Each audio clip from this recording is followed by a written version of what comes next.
thank you so much for your attendance today. And thank you for sharing or expressing an opportunity to participate in the second annual Parent-Teacher Advisory hosted by our Superintendent of Schools, Dr. Morcease J. Beasley. I see some new faces and returning people as well, so thank you so much for your commitment to high performance and working with all school leaders and making sure that we make a difference in the lives of our future leaders. Today we have some exciting news to share with you about some of the things that we started to work on last year, and you can see some of our improvements, our accomplishments as a result of working with you. And we will share some data updates, and you will have an opportunity to ask questions to many members of our leadership teams present today. We only ask that you wait until the end of the presentations. Ms. Cox is looking like, oh no, I got it. She's shaking her head. She has to drill down. But yes, wait until the end of the presentations and we'll be happy to entertain any questions at that time. So I will bring to the podium our Superintendent of Schools, Dr. Morcease J. Beasley. Well, actually not to the podium because we all know he likes to float, right?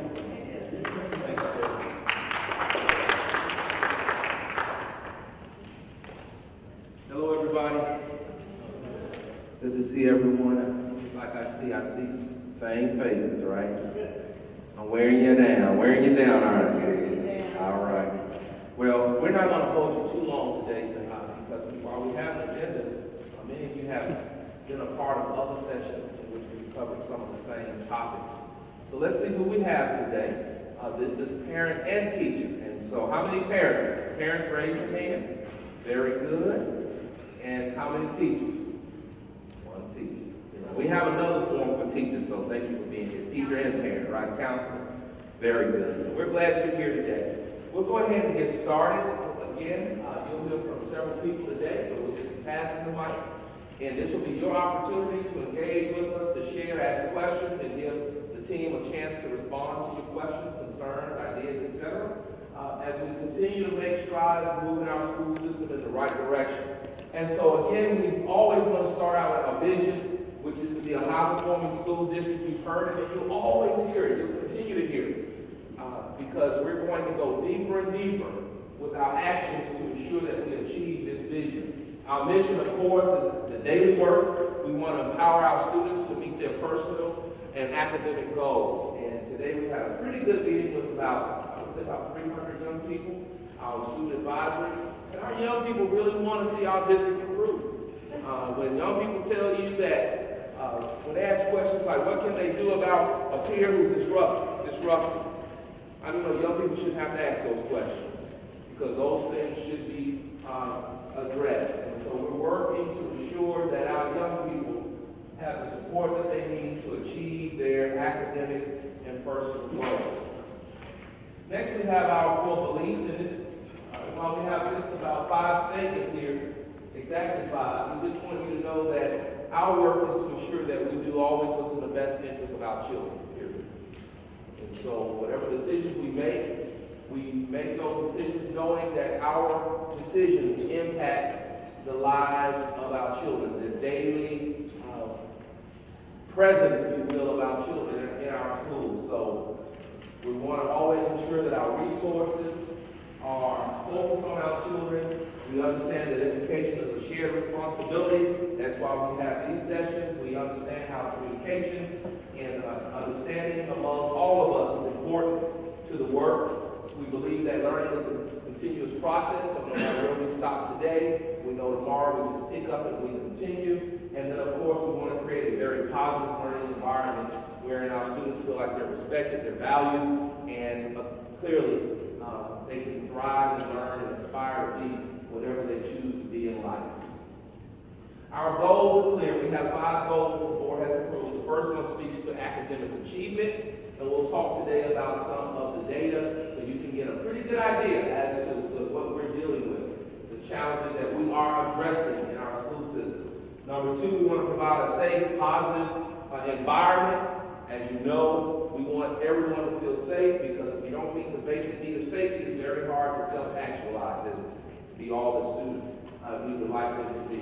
We want to, number 3, create an environment that promotes active engagement, communication, accountability, etc. And that's why, again, we have these environments. We want to really provide you an opportunity to be a part of the work that's occurring, realizing that we cannot do this work without you. Number four, we want to provide high-quality support services and on time, within budget. We want to ensure that our students have what they need in the classroom and whatever support they need outside of the classroom in order to be successful in the classroom. And then lastly, we want to recruit, develop, and retain highly qualified, competent staff individuals to be a part of our 7,000 plus force of employees that serve the 55,000 children here in Clayton County. So we defined this year what high performance is for our school system. Last year we started out with the theme of high performance, and we made some inroads, but now we redefined it. And so I want you to just take a second to look at the definition. I want to read it to you.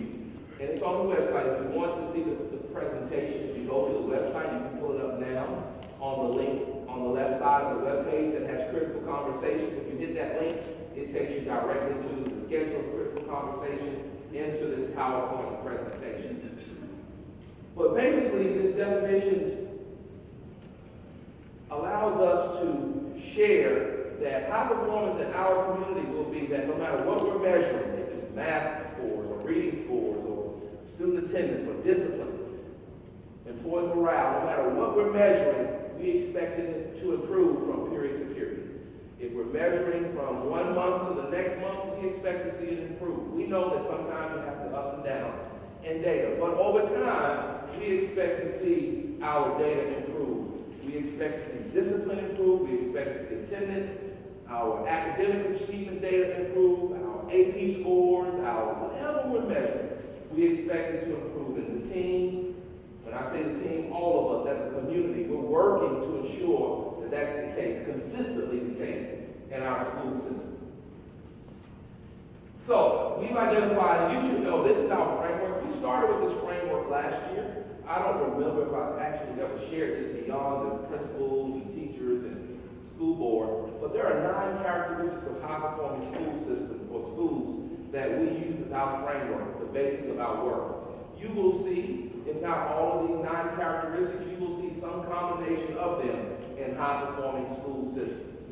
And so I just wanted you to see a clear and shared focus, high standards and expectations for all students, not a few students, not kids who come from nice incomes or kids who come from certain racial groups, but all students.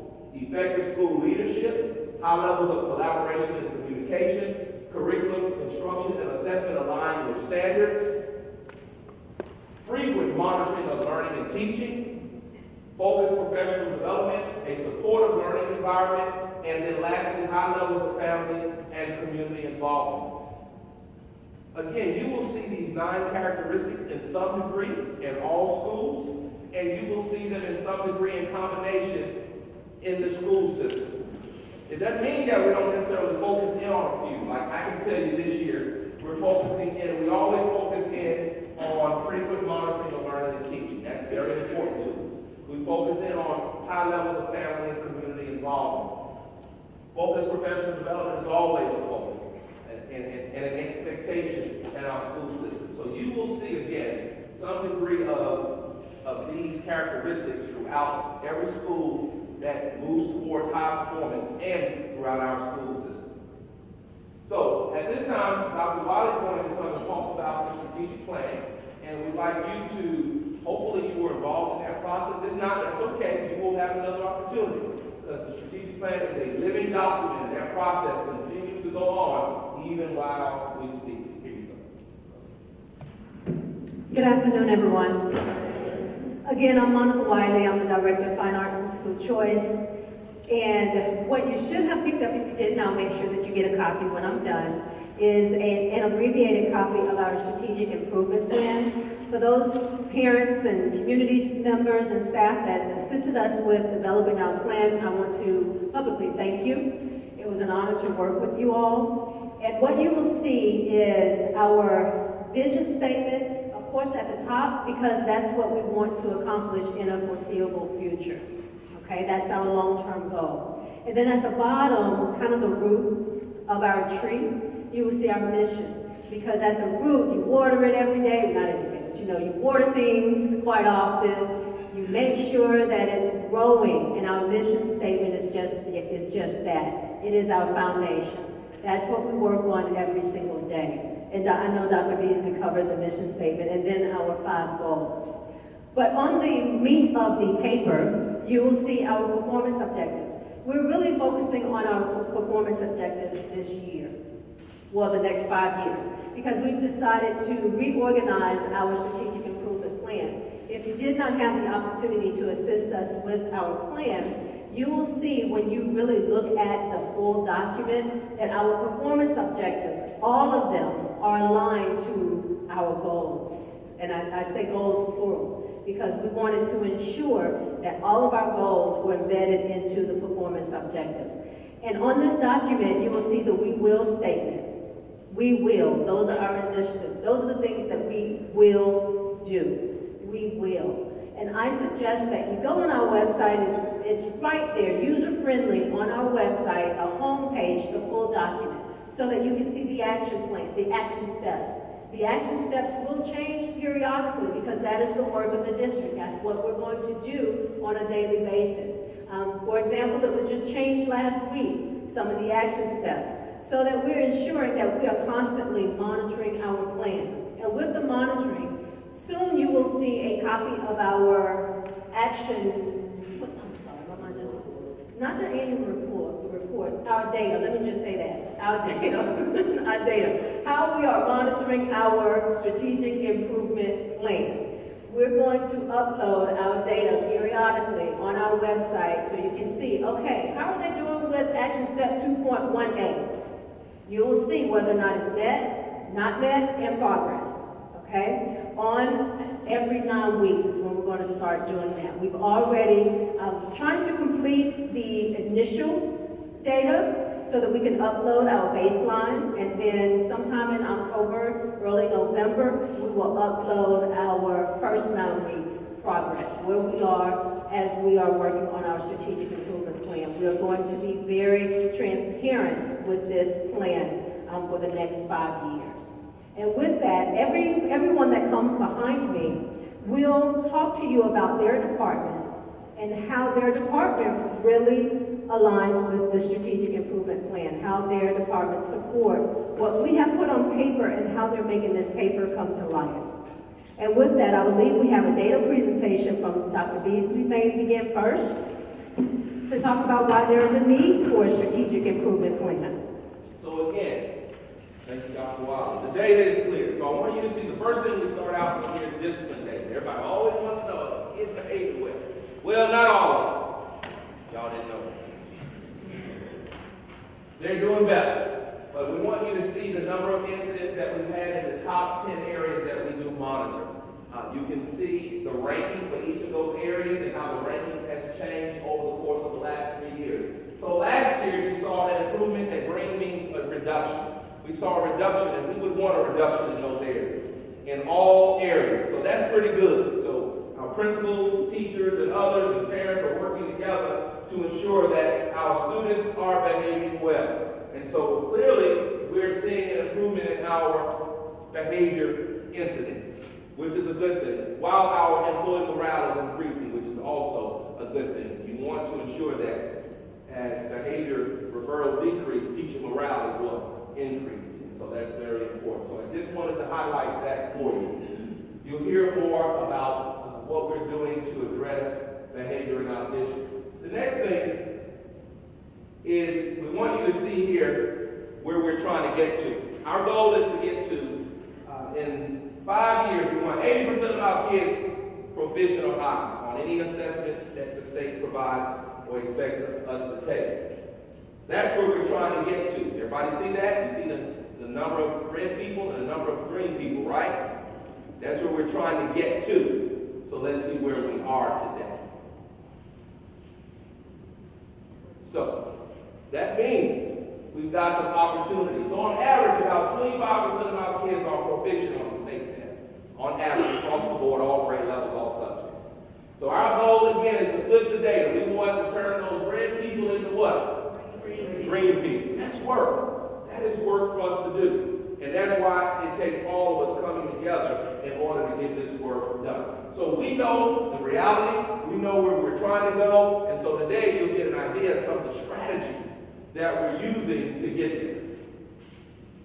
So the first thing we like to beyond is discipline data. Let's talk about end of grade data. That's the data for grades 3 through 8, reading, math, science, social studies. But we want you to see where we are as a district compared to where the MRESA is, Metro RESA. That would be all your metro districts.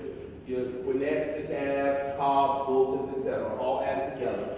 This is where we are. This is where the Metro RESA is, and this is where the state is. So you can see the first set of data, English language arts. You can see that for grade 3, we're at 22%. That's an increase from the previous year. Grade 4, 30%. Proficient and high. Grade 5, 26%. Increases from the previous year. Grade 6 and 7, 25, 24% respectively. A decrease from the previous year of about 1 point.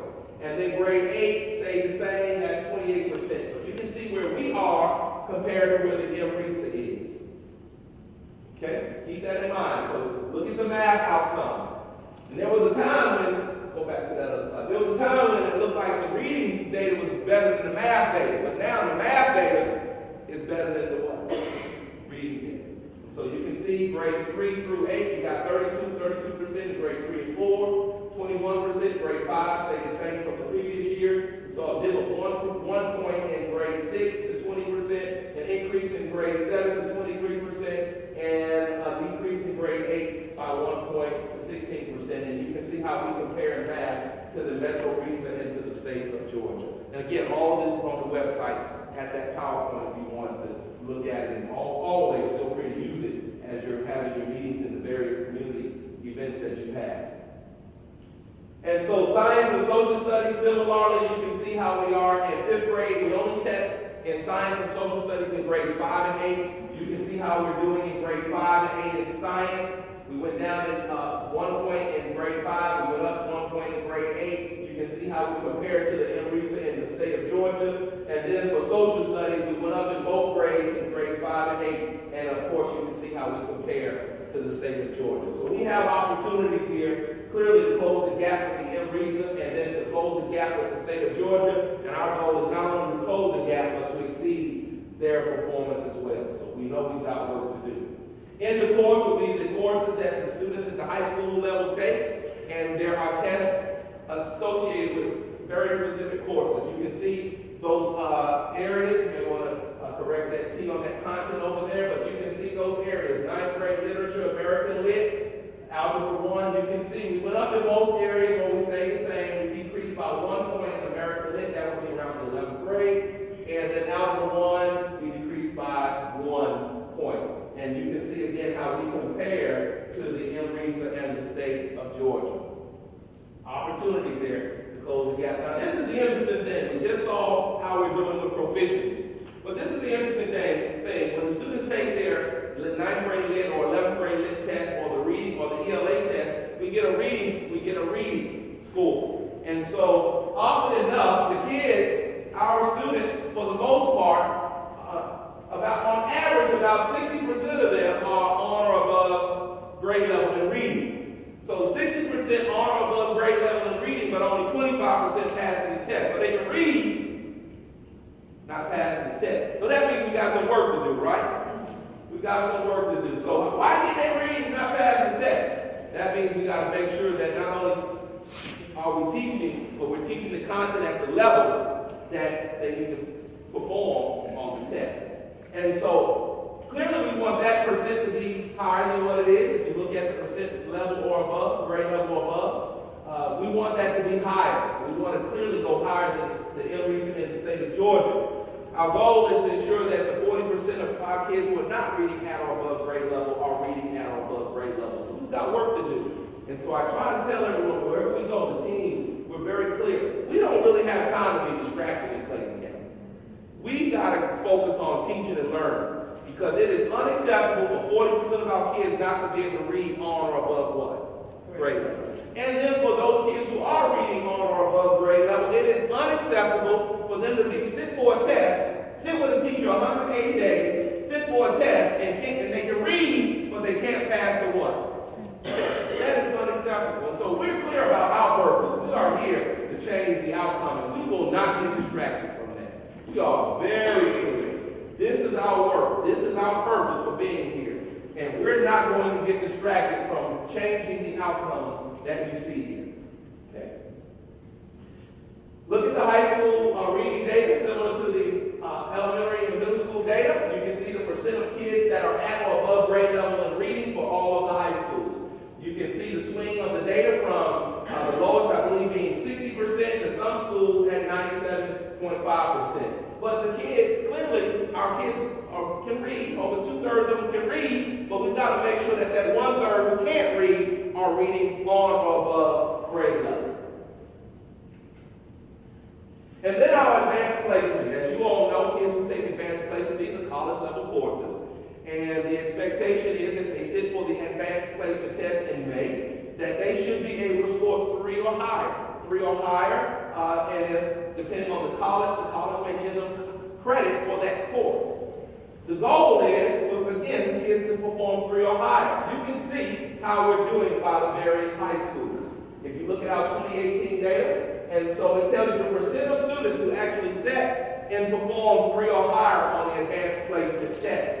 From 6.8% in Drew to, I would say, the highest I've seen there is at Stillwell, 45.30%. But look at how the state is doing. The state has 61.20% scoring 3 or higher, and around the world it's about 61.3%. So we still have a gap with the state and the world when it comes to our AP outcome. So my question is, why are kids sitting in an AP class with a teacher for 180 days, and then when they sit for the AP exam, they can't pass the AP exam? That speaks to work that we've got to do. Whether it be helping kids who are in the class or having trouble with the content, learning the content, maybe reading is an issue. There are a multitude of factors that impact that outcome. Teacher quality clearly is very important, but rigor is very, very important as well. And so we saw an increase from the previous year. We went from 16% to 19%, but we got to see more than 3% increases to close that gap. And so our work, again, our purpose, we're very clear about why we are here and what we need to be doing. Okay? All right, so now we talk about our grad rate. How many of you heard about our grad rate? Raise your hand. Let's see if you've been connected to all the news going on in Atlanta in the school system. If you hadn't heard about our grad rate, today is your day to hear. We are, for the first time in the history of Clayton County, our grad rate is above 70%. Above 70%. Still got work to do. But you should know this, that in order to get to 80, you got to pass 70, don't you? So now we passed 70. That's the bottom line. And we have been in the 60s for so many years. But last year was the first year, listen to this, last year was the first year all of our high schools were above 60. This year is the first year all of them are above what? So at the rate we're going, we'll be at 90 before long.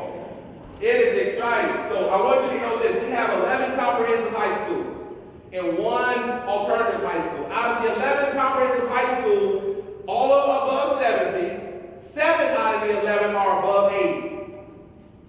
There is no other metro area, no other large district among the top 5, with Clayton included.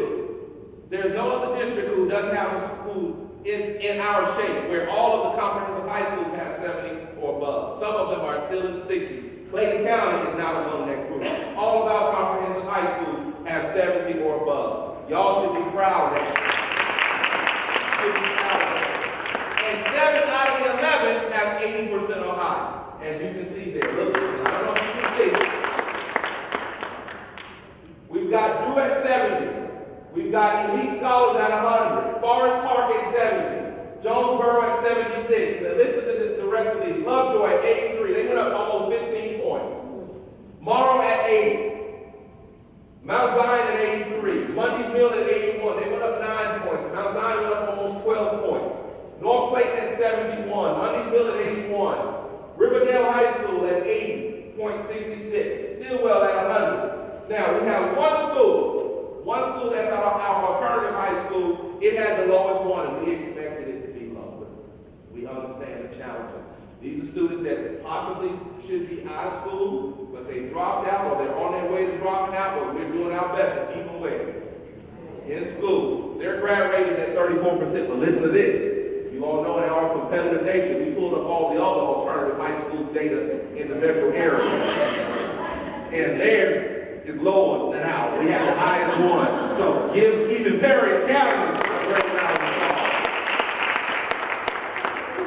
And so I just want you all to know, we got to support our schools. No, we don't want to be at 70% as a district. We want to be, our goal is to get to 90 or higher within the next 5 years. It takes work to do that, doesn't it?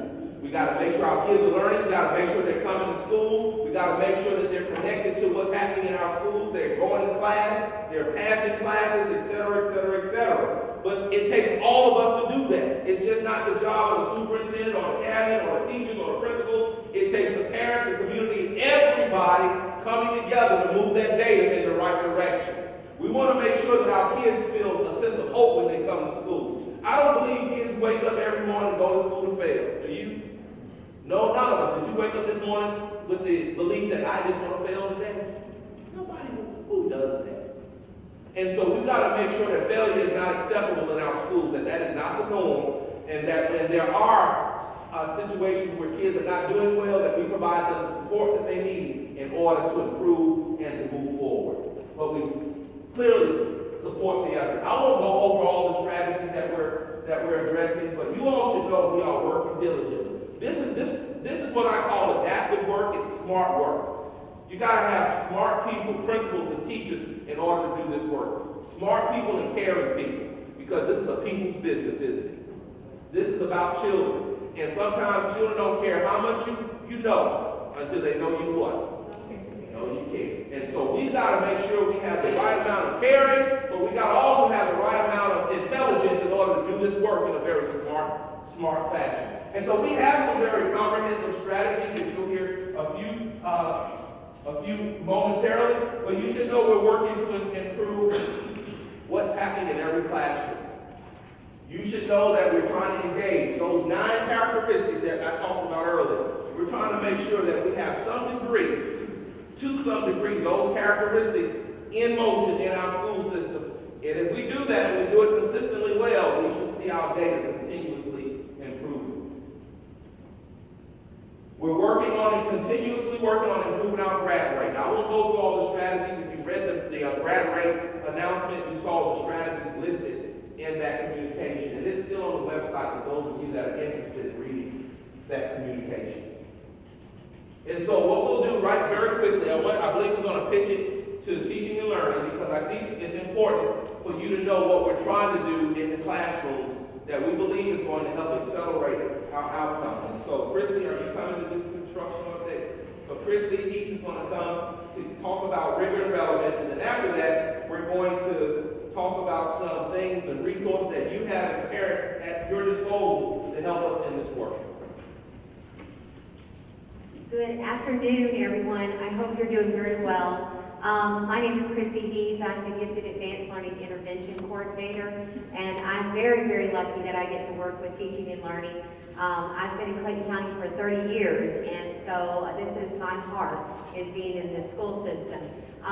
We're going to talk about what we're really working to do. And one of those things is, what here, if you can look, you can see these are 3 domains that we have: core instruction, our standards, domains, and weights, and we have our classroom instruction. What we want is a very strong equilateral triangle. We want it to be strong on all 3 sides.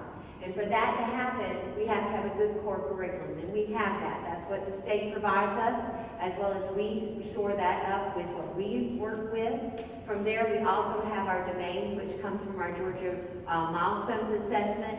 So our key here is making sure that we're providing our teachers with as much professional development to build the core classroom instruction. And that's one of the things that we're working toward doing, and that as a family to do that.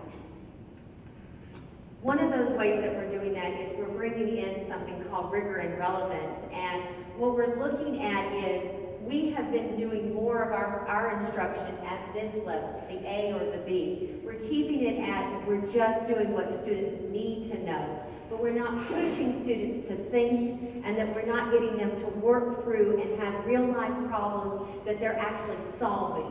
And And so that's one of the things that we're looking at is how do we increase the rigor in our classrooms so that our children are actually solving real world problems just like you do every day. You wake up every day and there's a new problem presented to you. You have to solve it. You have to think through it critically and you have to come through that process.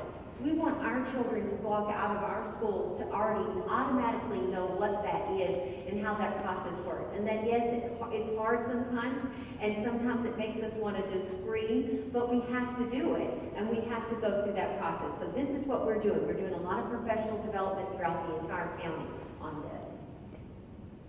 This is our regular classroom. This is what we see in our classrooms. And when we look in this classroom, we see children who are looking at having a Lexile where they're ready to go to college, but may have a Lexile like the 400 Lexile where they're not ready to go to college, and they're struggling. That means we have to be good investigators in the classroom. And how are we building differentiating our instruction so that we're hitting every child there? And we want to close those gaps. We want to close that Lexile from 400, and we want to get it closer to this 1480. So what are we doing in that classroom to do that? And that's strengthening the instruction of our teachers. Part of that means that our children, to close that gap, they've got to be able to do 3 real key things that we're looking at. One of them is that they've got to be able to have the academic discourse. They need to be able to speak the language of our standards. They need to be able to articulate their thinking. They also need to make sure that they're able to ask good higher order questions. Not only are teachers asking higher order questions, but are students asking them? And are they asking those questions that are ungoogleable? That, you know, we think about when we go to Google, when we ask for a Google question. That was a good one. I got it out, didn't I? Yeah, ungoogleable. Okay. When you think about when you go to Google, you ask a question, it gives you a fast answer. We want to start thinking about those questions that take more. You got to dig deeper to get to it. You got to think through the process. You might even fall on your face a little bit while you're trying to figure it out. That's what we want our children to do. And then be able to take that academic discourse, take that higher order questioning, and have evidence-based writing. Our students need to be able to read. They need to read nonfiction text and be able, that informational text, to be able to extrapolate what they need to take out of it and be able to write about it and be able to talk about it. So that's where we're our direction in teaching and learning. Part of that also, if you've seen, we've had these huge drives for the last couple of years about getting our students to read. Guys, we've got to get our kids reading every single day. They've got to find, whether it's reading their favorite comic or reading informational text, they need to put their hands on some kind of text every day. You have to do that yourself. We had a big campaign, and our big thing here is we want children to be not only reading, but we want them to read something, we want them to write something, solve something, and we want everyone to be invested in that. What I'm talking on these sides are what I've just talked about, what we're doing to close those gaps. We're just making sure that we're doing the rigor and relevance, that we're making sure that we're bringing in high-impact practices to work with our students, and that we're giving effective instruction to our teachers so that they can convey that to our students. Lastly, we're working on increasing our challenging programs. If you'll notice, we've got more magnet programs in our school systems now. We have more innovative programs that we're bringing in. We're trying to think differently because what we've been doing hasn't been working all together all the time. What are we doing differently? We're bringing in some new things, and we want to be able to do that. And we're also going in and we're working with our schools, but we really are trying to make sure that we collaborate with you because you're our family, and we want you to be a part of that process.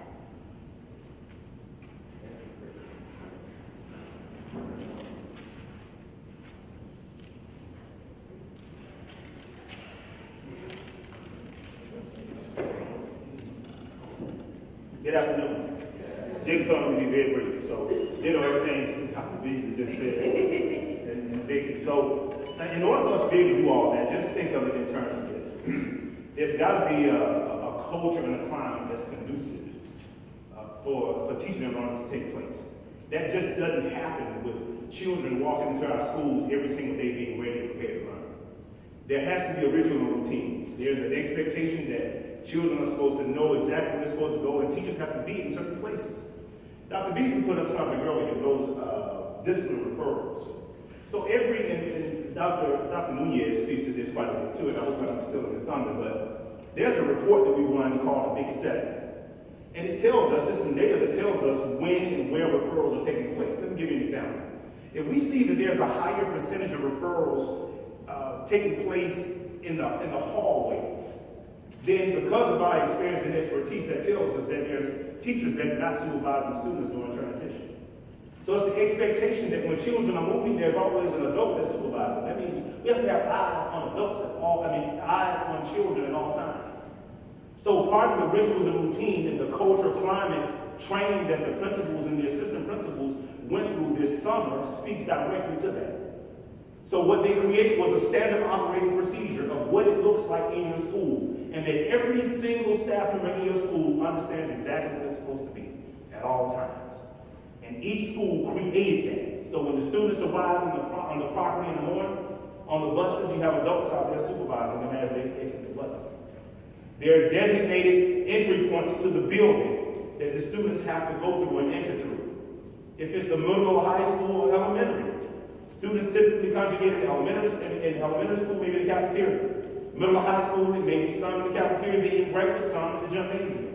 But all of that is specifically described, it is detailed and specific, and everyone knows it, just in case someone may not be there that day. Everyone knows it. And all they have to do is go to that standard operating procedure because it tells you that. So that speaks to the culture and climate, the rituals and routines is all it is. It's just the way we do business. And that speaks to the high performance that we're committed to, because in order for the teaching and learning to ever take place, we have to have a standard and an expectation that everyone has a role. So let me just give you this analogy, and then I'm sit down. So I'm a basketball official. I referee basketball.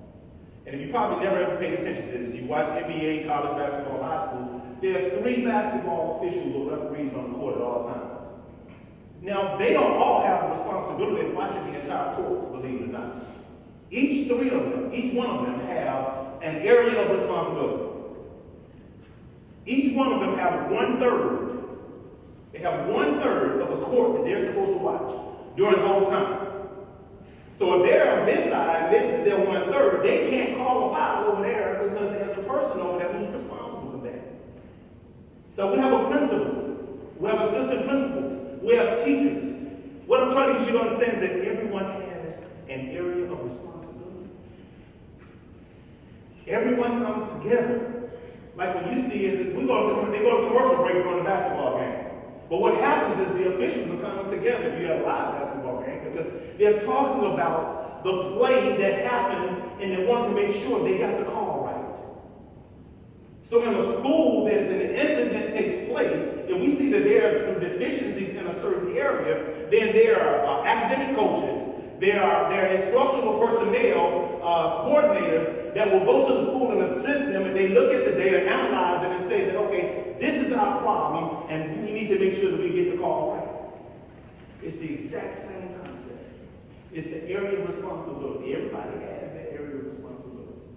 Because ultimately what we want to do is we want to be able to make the right call. Because if we don't make the right call, we can jeopardize someone in the outcome of the game. The object of the game is to let the best players win on their own without us making a bad call. As educators, we can't make a bad call. Because if we make a bad call, that's going to impact a life. In order for us to avoid making bad calls, then everyone in their area of responsibility has to come together. We have to be consistent, but we have to have communication so that we can make the best decision and have the best outcomes. Thank you. Thank you. I think we want to do the infinite campus.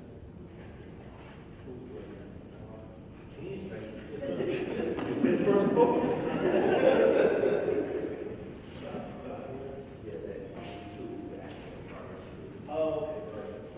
So we don't have a slide for this one. My name is Russ. I work in the technology department. And part of being you'll hear Dr. Beasley talk a lot about being a high-performing school district, and we want parent engagement, parent involvement. Well, we've launched or about to launch the My App application. And My App stands for multi-year academic progress, so that every parent from the 9th grade through 12th grade can monitor their students' progress. You know, it takes 23 credits to graduate from high school, right? So anytime doing that for a year, a parent and a student can go in and find out where their student is and to make sure they're on track to graduate. The other thing is, in order to get to that, you need to make sure that you register for the Infinite Campus parent portal. You can get to Infinite Campus from our website. If you go to the website, I believe you go to resources, and you will see a link there for Infinite Campus, and you'll find the parent portal there. If you don't have credentials to log in, I believe, and I'm almost positive, you can work with your parent liaison at your school, and he or she should be able to make sure that you get access to it.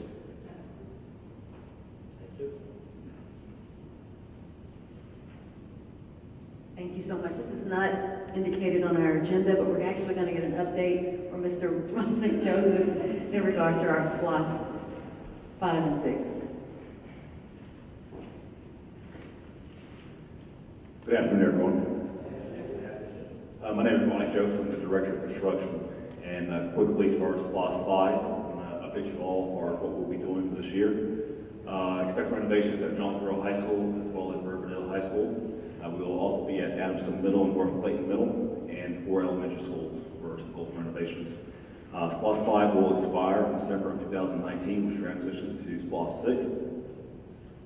On March 19th, 2019, there will be a vote to renew the existing SPLOS. Your tax dollars will not go increase, but what will generate $280 million, and the capital projects include a new elementary school and new middle school and new high school, all with focus on STEM, as well as a college and career academy. SPLOS 6 will also fund the purchase of new buses, as well as providing a new Chromebook for every child from grades 3 to 12. SPLOS 6 will go from January 2020 to December of 2024. I'm glad to answer any questions at the end of the presentation. At this time, I bring back up Beasley. So what I'd like to do, the last two items, student activities and initiatives, and how can parents support the intervention, are somewhat related. You should know we are working, and you'll be getting a survey pretty soon. We have at the elementary level campus kids, right? And we're looking at even, implementing some more STEM-based activities for campus kids. But we have a gap at middle school. I mean, you know a lot of our middle school kids have nothing to do after school. And so currently we are working to see what we can do to fill that gap. And so we're looking at some technology-related activities and some type of program similar to Campus Kids that we'll implement in our middle schools. Our goal really there is to give parents some options for some of the kids who are unengaged after school to be more engaged and work on some of the 4 C's: critical thinking, creativity, collaboration, and communication as they develop and become more engaged in the learning process.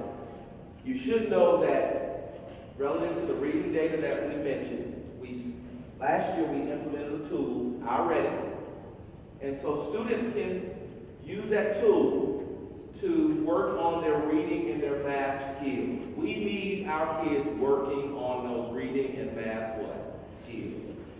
That's one thing that we believe that everyone can do to help us flip this data. Yes, we have work to do that once they can read, that we are ensuring that they learn the content so they can be proficient and above on these state tests or whatever tests that are administered. But we do have a large percentage of our students who we know need to improve in their reading data, as you've seen already. And so we need parents. And clearly in the elementary and middle school, we have iReady. At the high school, we have Achieve 3000.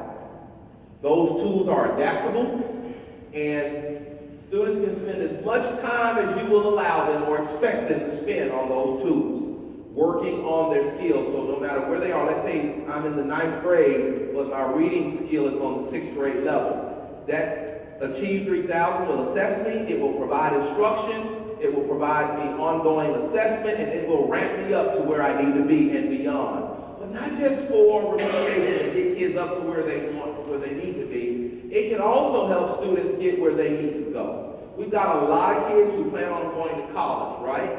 And you all know that you need a certain level, at least a certain Lexile score in order to do well with college level material. We want our kids to leave our high schools college and career ready. So we want their Lexile scores to be in that range that the data tells us that they should be able to navigate and do well with college level material if their Lexile scores are in a certain range. And so that's work that we need parents to help us on. Teachers are doing their part, but clearly when students leave the schoolhouse, there's an opportunity to keep them engaged in that area. So I would just say, how can parents support our work relative to eliminating deficits in reading and math? Engage the kids when they're home. I know sometimes they want to go home and they want to watch 4 to 5 hours of television. Please don't let them do that. Please make sure if you have the opportunity to get them online, to work on the tools, make sure that they're working on their tools. I'm not saying that every day, but Monday through Thursday from after school to about 7, make sure that they're engaged in working on those areas. As a community, we have to work together to eliminate that issue among our students. And so it takes all of us, what the school is doing during the day and what parents can do when kids come home and clearly on the weekend. So at this time, what I'd like to do is open up the floor for Q&A for you to respond to some things that we've shared. If you have questions, Ronnie mentioned SPLOS. Remember this date? He already shared March 19th.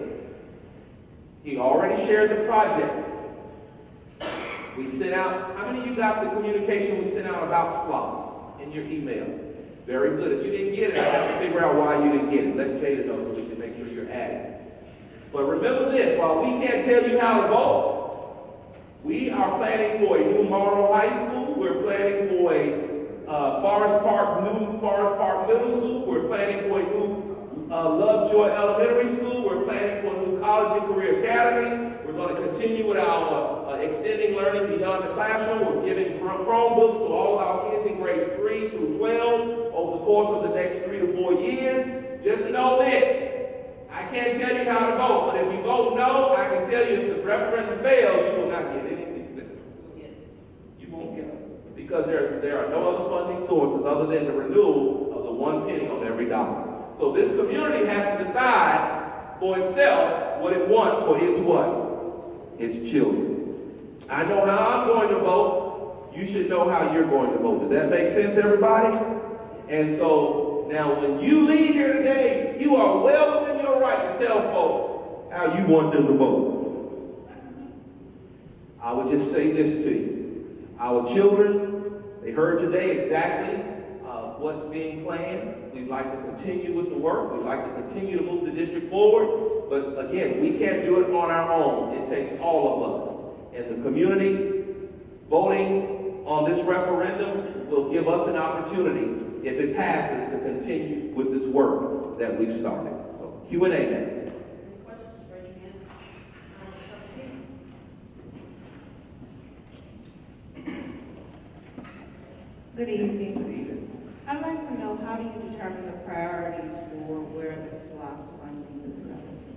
Prior, you had that question from a young person who wanted to ask that very same question. So Ronnie, come and share our process for establishing the priorities.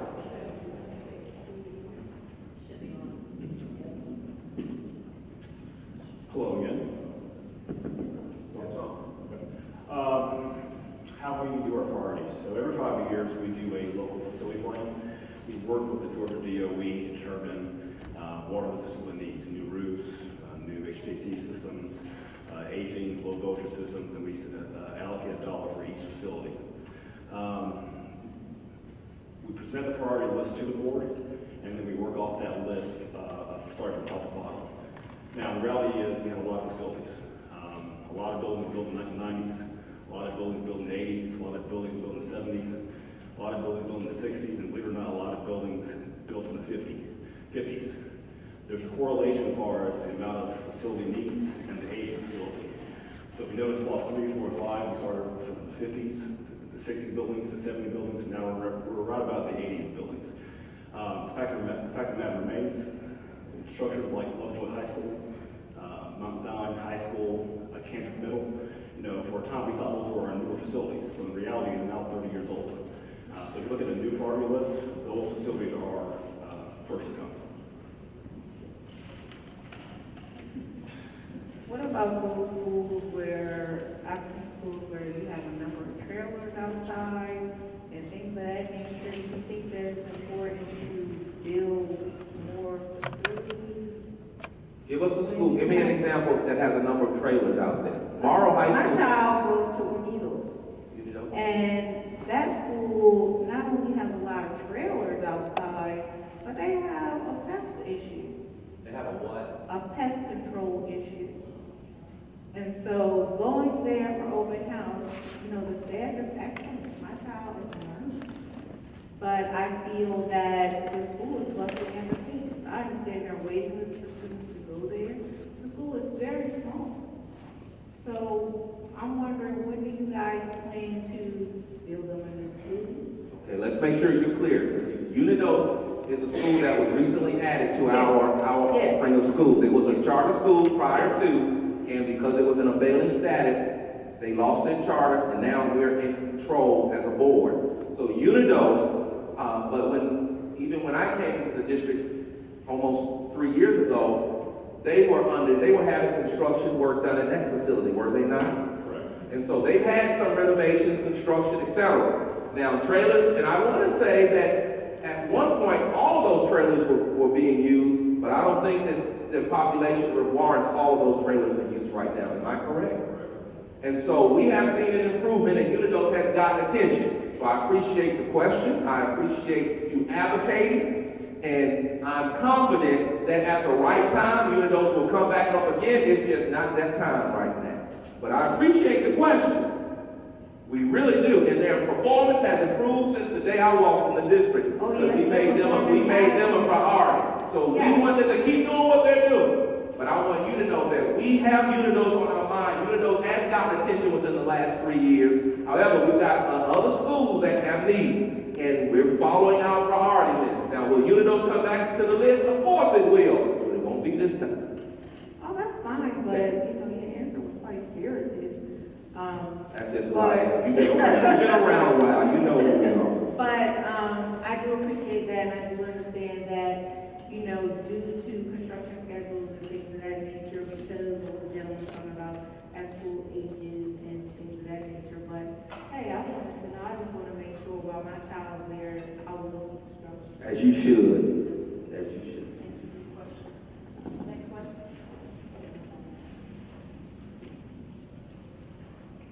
Hi. First, I would like to say thank you for something in the county. This past summer, there were really great STEM camps, and it was exciting to see something that enriched all students rather than just remediating some. So I was really appreciative of that, and I hope to see more of that in the future. I hope it's We're going to another level next summer, so. I can't wait, because that was really, really fabulous.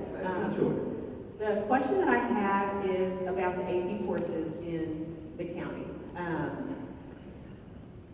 I've been kind of watching over the last couple of years, and I've been concerned that I know our children here in Clayton County are just as smart as children in other districts, but there is definitely the gap between our children passing those AP exams and children in other districts. So I'm interested in knowing how we're going to close that gap. Are there certain teacher qualifications that we have to look at?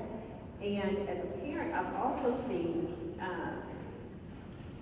and I can speak for my child in particular, and I'm one of those parents that watches the grades, that tries to pay attention and support where I can.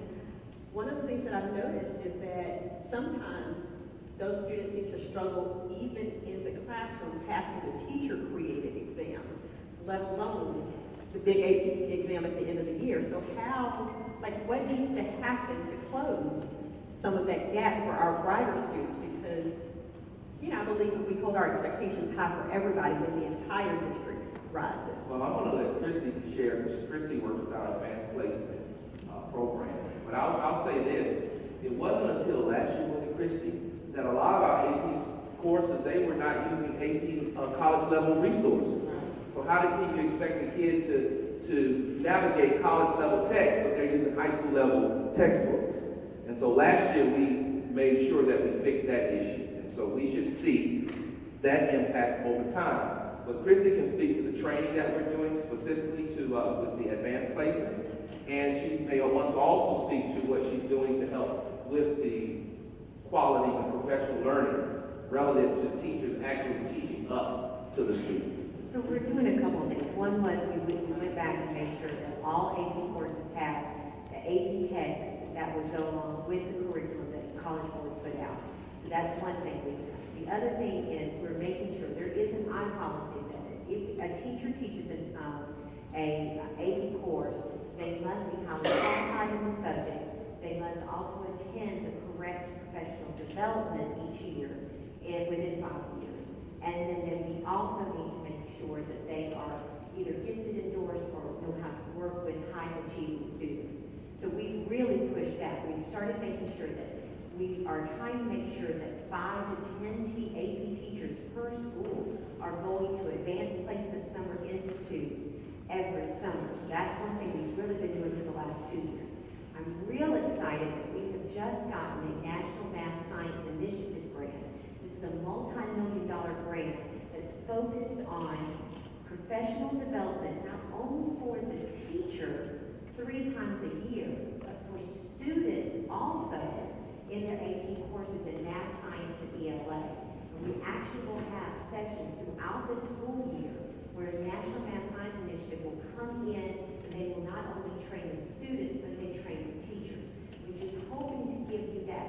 They'll have actually master teachers where we're closing that gap of what are we doing to scaffold instruction for our students so that they understand this is what an AP class looks like, but this is what we do for students who may not be aware of what to do in an AP class and how to move that instruction for them. We're doing that. We're also working with College Board. We're hosting a big training also for teachers again there. So we're really trying to make sure that we're really giving them the professional development they need. We're also making sure that they're getting incentives because the National Math and Science Initiative will actually not only pay students for qualifying scores on their AP exams, but also teachers and administrators. So we're getting the incentives for doing this, but also making sure that we're providing them with resources also.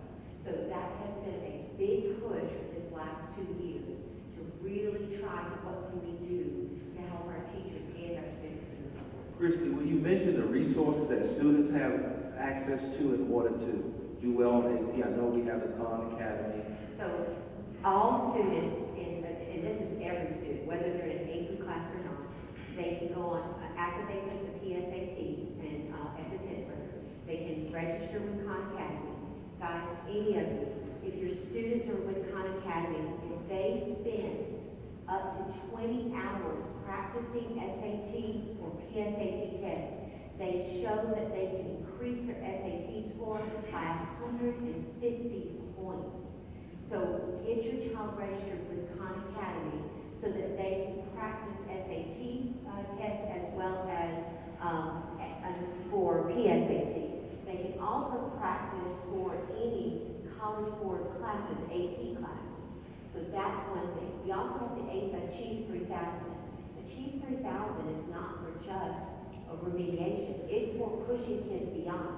If they were to spend just 20 extra minutes on that, that's increasing their level with more complex text.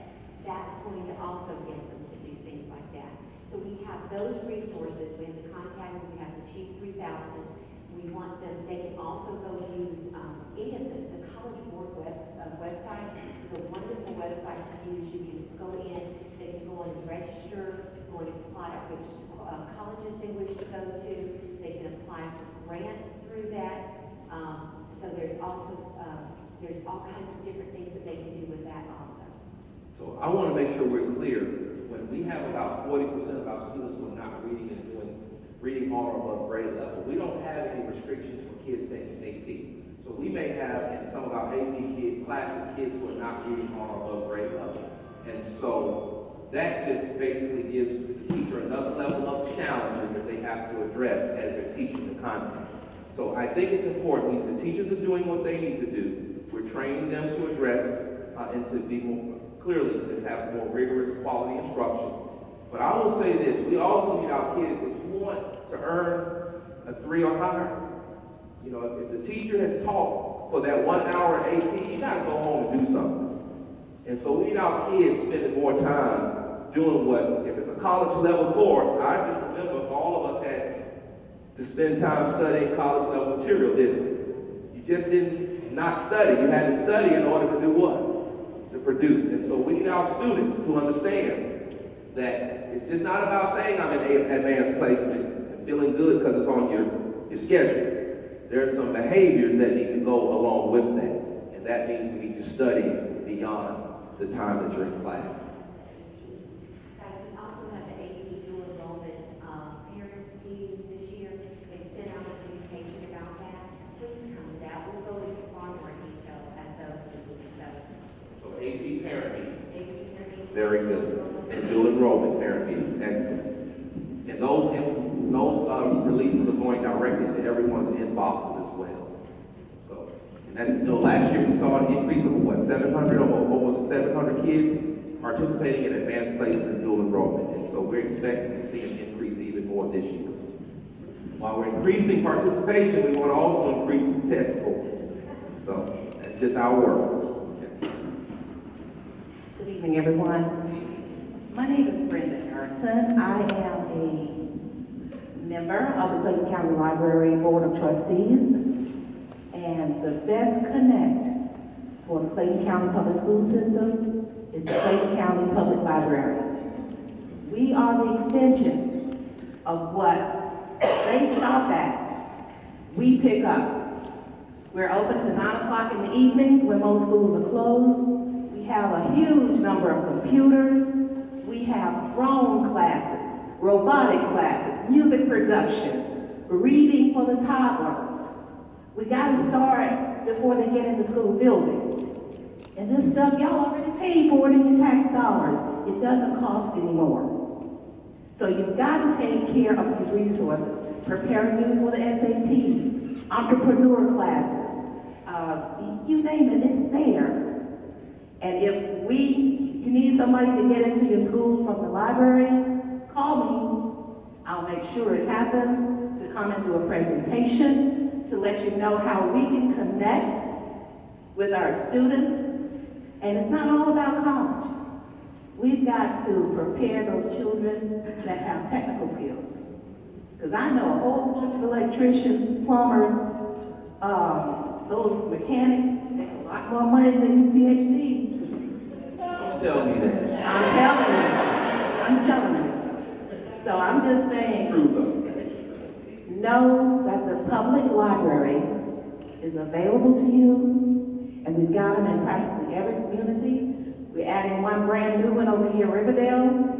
So please take advantage of it. Go to the website, claytonpl.org, and you will be surprised of the resources. Very Thank good. you. We meet with this leg to push out resources and activities, and so you all should know we have a very robust partnership with the library. And so Ms. Harrison is correct. And you know, she said it's not about college, and that's true. That's why we shifted to the term post-secondary options, because we acknowledge that some kids are going to college, some kids are going to technical school, some kids are going straight into work. That's why we want them to complete our career pathways with those credentials. So, because many kids have to go straight into work, and some kids, like myself, have to work and go to what? Go to school. That's the way it is. Very good. Hi, my name is Ms. Artis Walker from Forest Park High School. And I wanted to just say, first of all, thank you guys for having these types of meetings, you know, because it goes such a long ways. I want to address the UNITOs. I understand that, you know, we have to go our ways with these classes and things like that, but our kids can't learn if they have pests, you know, if they're thinking like that. So I'm just wondering, I don't know how that's addressed, but, you know, that just hurt my heart to think about, you know, the kids, how can they learn if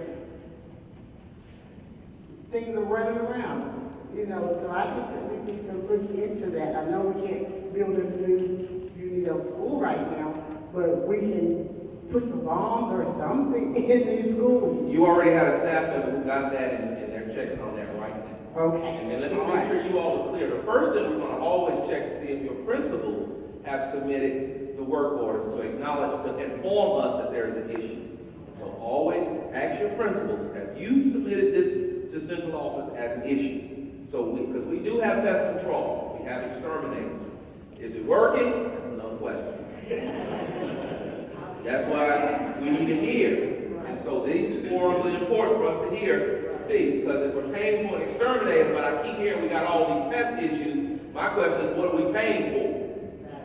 And do we need to get another exterminator? Or are they just milking us? Let me go there. Okay. And then, my last question, I just wanted to know, I went to Thurgood Marshall today, my church is like adopting the school, we're working with them. And I wanted to know, like, is there a student ratio with the counseling department?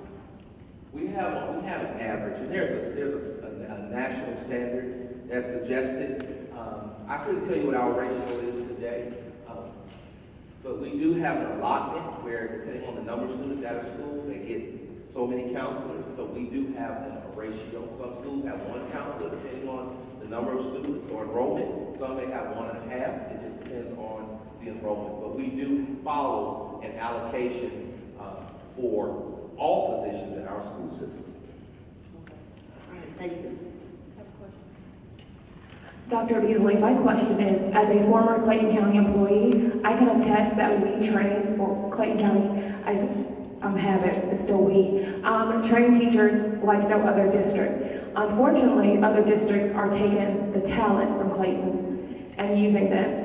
Is something being done to retain that talent here? Because I know for a fact that my daughter's school lost a lot of really good talent. And I was wondering what's being done to retain our talent here. Very good question. We have our HR chief here, and notice you said retain, right? And so I'm glad you asked the question about retention.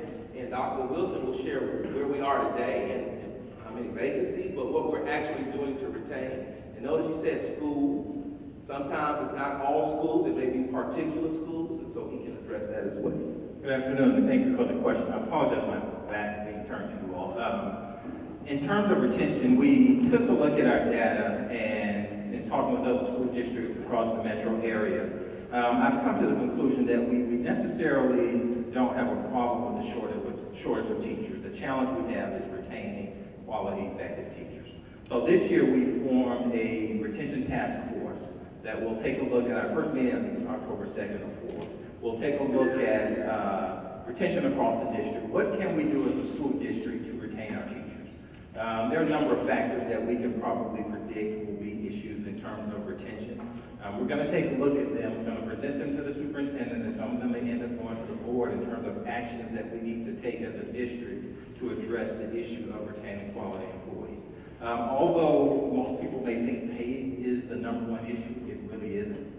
It's usually some internal things that may be happening in the school that necessarily we may not be aware of, or we may be aware and not addressing. But once we determine what those issues and challenges are to retention, we'll present them accordingly and take actions to address them so that we can keep the teachers employees and teachers primarily, that we're investing heavily in and not allow them to go to other districts. And I'll just add, while Dr. Wilson is working with the retention task force, we know that discipline, if teachers perceive that we don't have high expectations for student discipline, we'll lose teachers. We know that if they perceive poor leadership from the superintendent on down, they'll leave the district. If they perceive that we don't have a plan or vision, they'll leave the district. And so we're working to ensure that those things are not the case. We're pleased that when I was appointed superintendent, we had about 500 vacancies when we started the school year, and we had to really figure out ways to address that. We did. This year we have less than 100 vacancies when we started. And so we know we're recruiting. Now we're just trying to make sure we retain those teachers. But I'll say this, retention is just not the superintendent's responsibility. And I've said this everywhere, and I'm going to all the city councils and the commissioners to tell them, they can't be acting crazy on television and things get out about our community and expect me to recruit and retain great teachers. They look at the whole community. Our children have got to behave. We got to keep them off the news with all the negativity. We got to have positive messages going out about our county. Because when people make decisions to come and stay, they look at the whole county. They look at all of it. They look at me. They look at you. They look at families.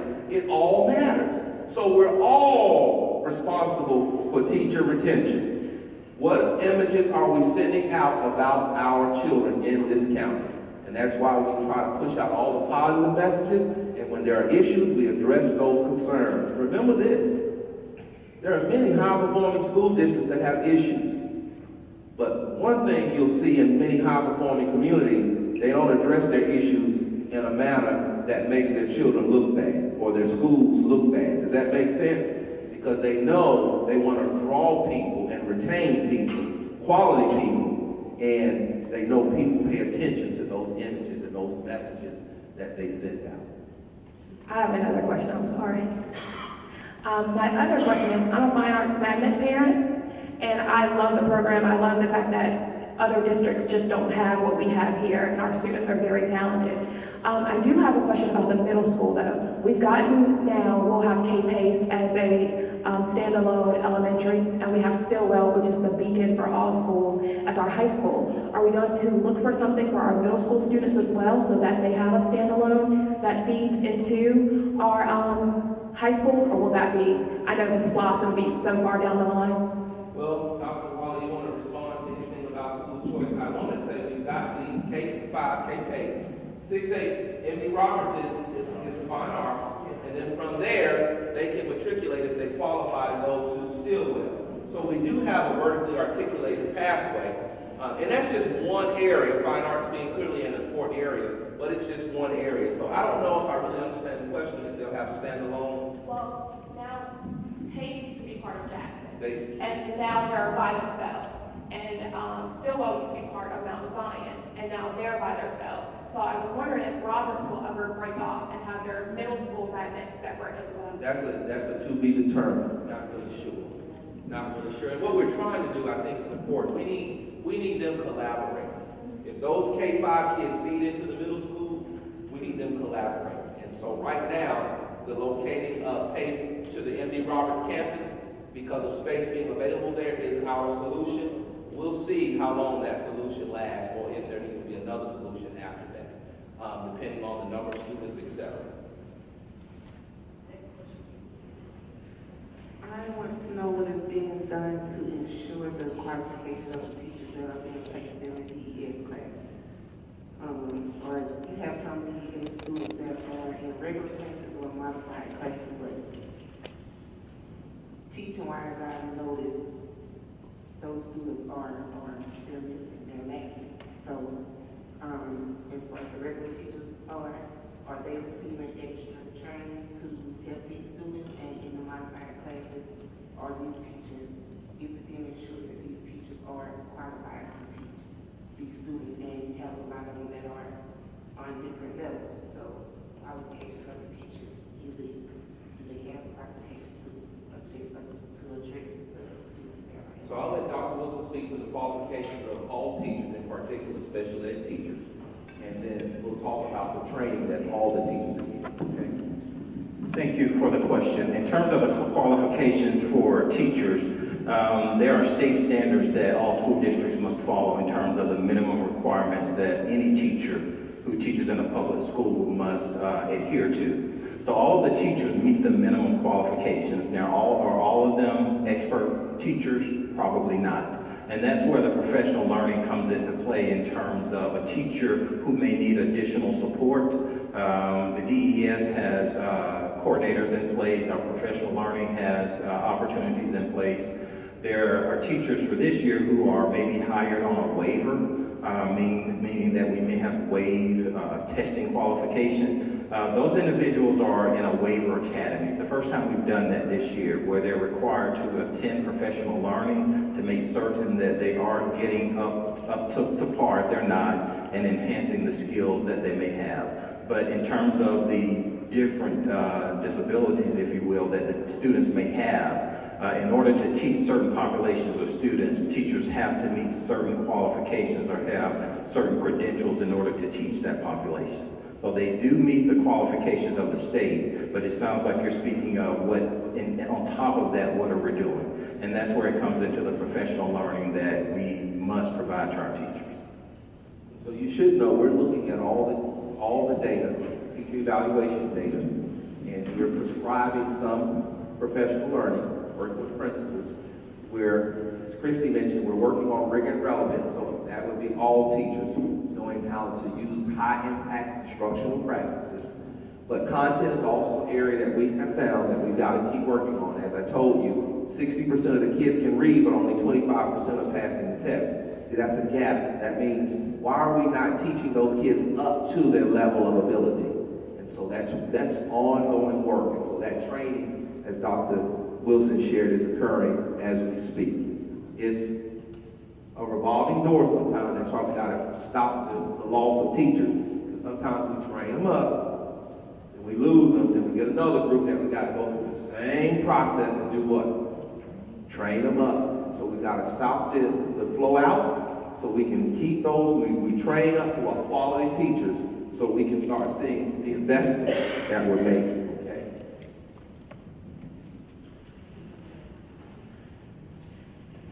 Hello, Dr. Beasley.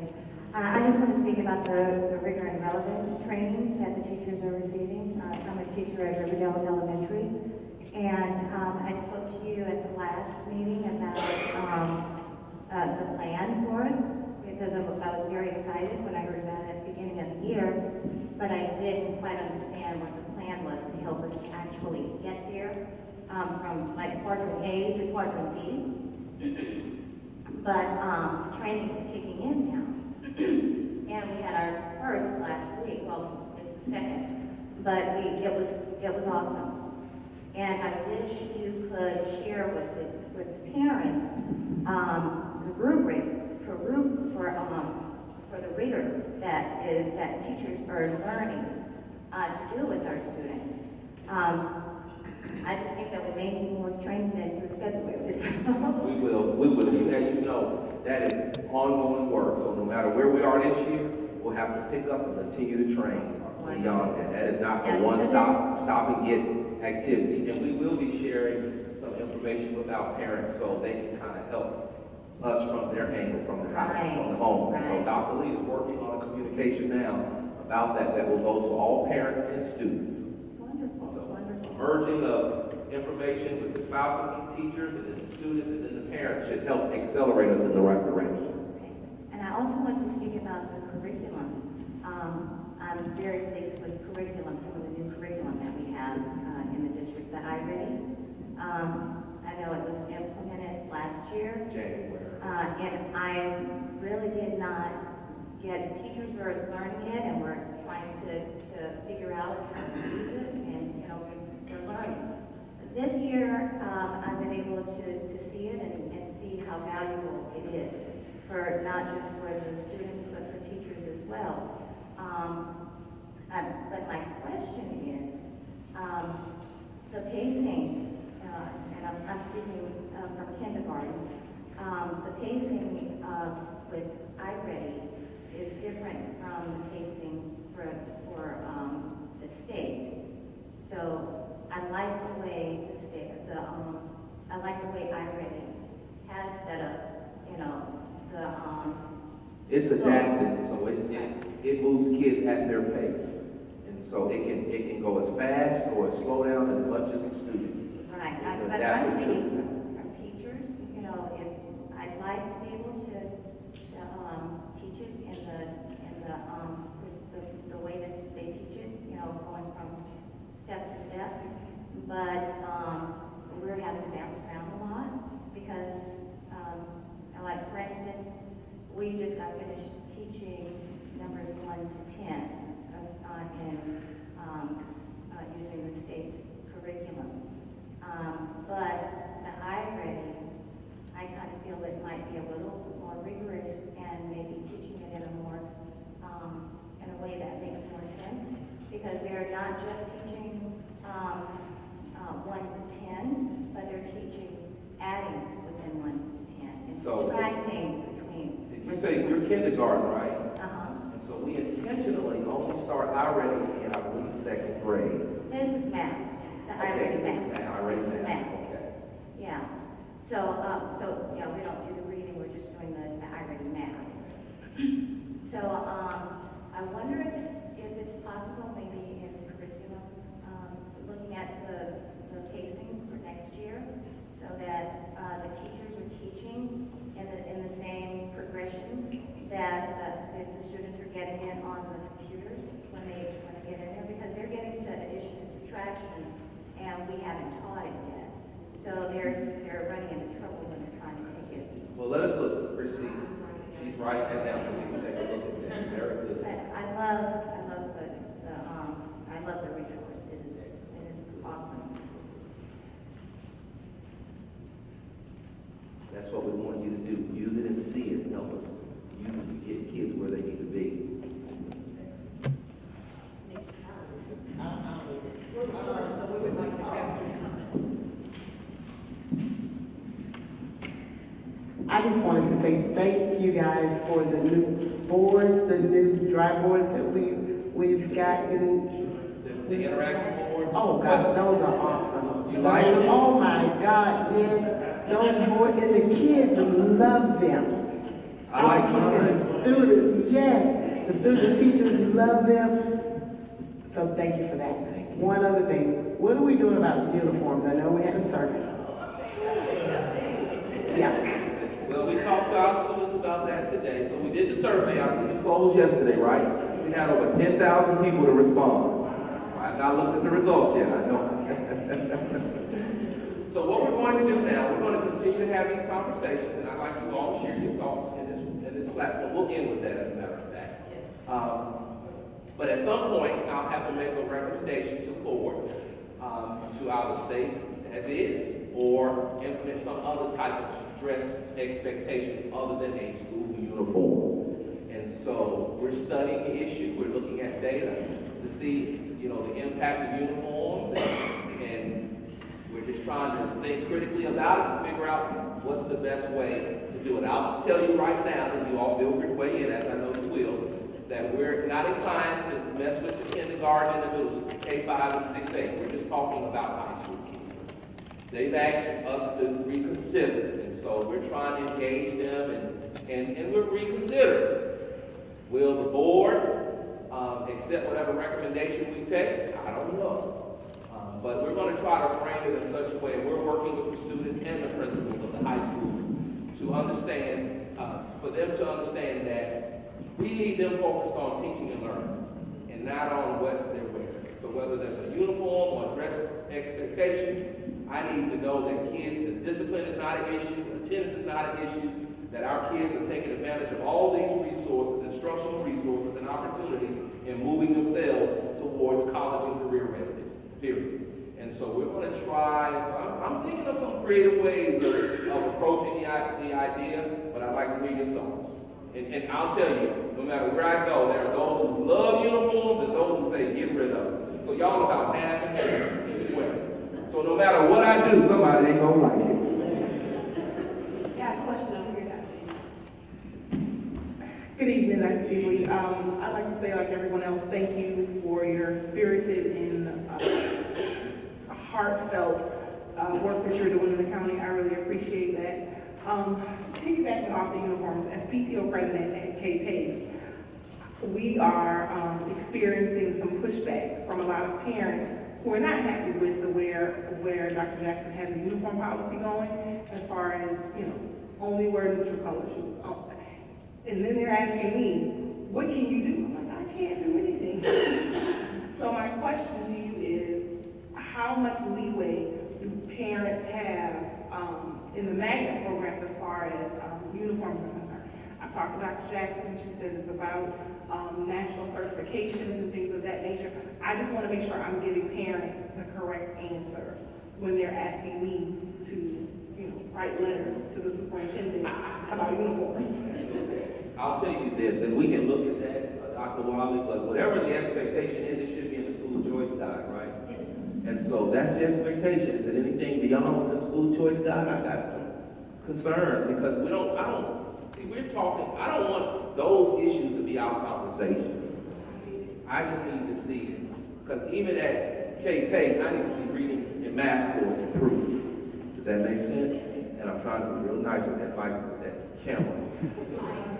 I know a parent walking to me at 8 o'clock in the morning saying, why is my child wearing pink shoes? So what I would suggest, let's have a conversation offline, because clearly you got a little issue going on at that school relative to uniform that we may need to get your assistant superintendent to address with your principal. Okay?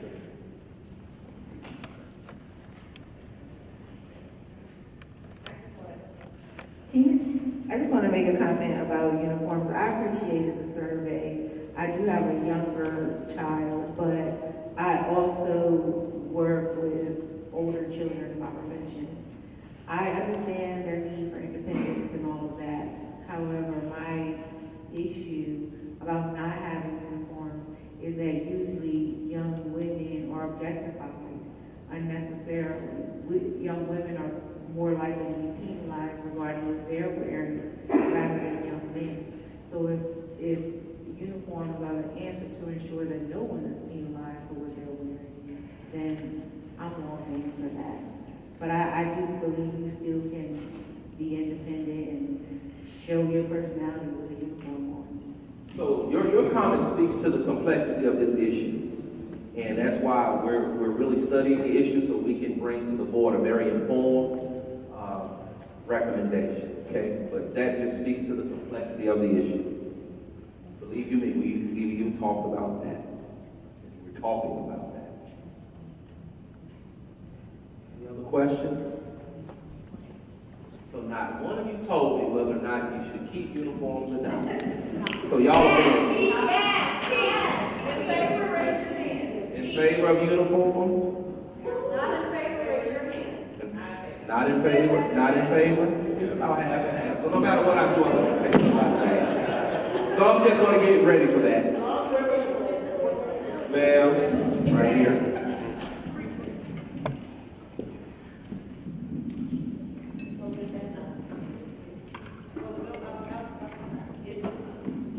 Oh, that's fine. Okay. Hi, everybody.